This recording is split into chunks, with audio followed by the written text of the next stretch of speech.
The IR2IO module is a circuit board which makes it very easy to switch a switching output with any infrared remote control.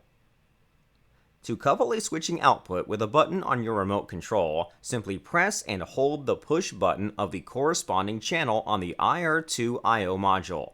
Now press the button on your remote control, which should be coupled to this channel. That's it!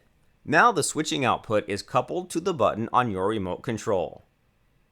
You can also teach keys from several different remote controls to one output. To do this, simply press all buttons on the remote controls that are to be linked to this output one after the other. You can teach up to 6 buttons for each output. As you can see, all buttons are now coupled to this output.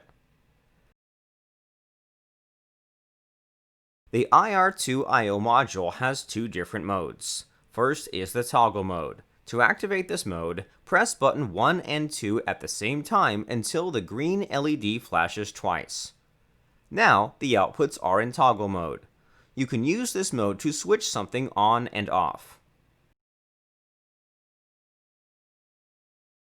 The second mode is the inverting mode.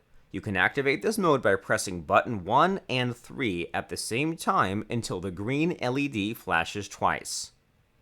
Now all outputs are normally active. If you press the button on your remote control, the output turns off.